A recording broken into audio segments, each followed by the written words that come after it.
Hi guys, welcome to my video channel. My name is Vivi Piolita Nenggolan. So in this video, I will talk about how to be an au pair in United States. Nah, dari antara kalian semua mungkin sering mendengar yang namanya au pair. Nah, jadi au pair itu adalah salah satu program pertukaran budaya yang disediakan oleh pemerintah Amerika Serikat untuk kalangan anak muda. Nah, jadi program au pair itu sangat cocok bagi Anda. You know, if you want to experience new things, or if you wanna feel how to be, around American people, atau kamu ingin mengetahui rasanya, bagaimana sih rasanya tinggal di Amerika Serikat gitu ya. Nah, dan juga program ini sangat cocok bagi Anda, dimana kalau Anda berkeinginan untuk meningkatkan kemampuan berbahasa Inggris gitu. Nah, jadi untuk menjadi seorang au pair di Amerika Serikat itu harus memenuhi syarat atau kriteria, yang mana syarat yang pertama, Anda harus berumur dari umur 18 tahun sampai umur 26 tahun. Jadi ini adalah batasan dari pemerintah. Nah, yang kedua, Anda harus complete yang namanya secondary school. Nah, kalau di Indonesia itu lebih familiar yang namanya Anda harus minimum lulusan SMA. Ya, yang ketiga, kamu harus setidaknya lancar berbahasa Inggris. Dimana poin ini sangat penting karena ketika Anda tinggal di Amerika Serikat, Anda tidak mau atau memiliki masalah atau problema misunderstanding dengan tuan rumah atau yang dikenal dengan host family, atau bahkan komunikasi dengan agensi, atau bahkan komunikasi dengan teman-teman gitu ya. Jadi setidaknya Anda itu mengerti bahasa Inggris gitu, atau berbicara bahasa Inggris setidaknya lancar atau bahkan pasif gitu ya.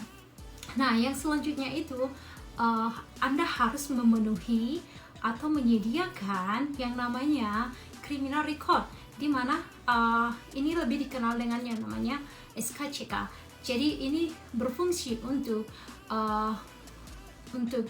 host family atau agensi ingin melihat catatan kriminal Anda gitu ya, tindakan kejahatan apa saja yang Anda lakukan di masa lalu gitu.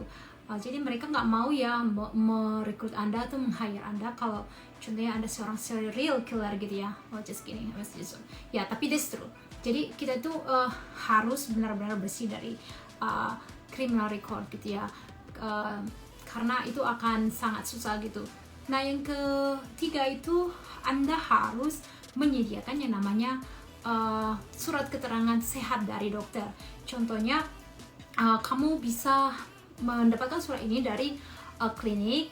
Nah, dan make sure kamu itu melakukan tes kesehatan dan tidak membawa penyakit menular ke Amerika gitu. Karena kalau Anda berbohong dalam hal ini, itu akan mengakibatkan fatal di masa depan gitu ya.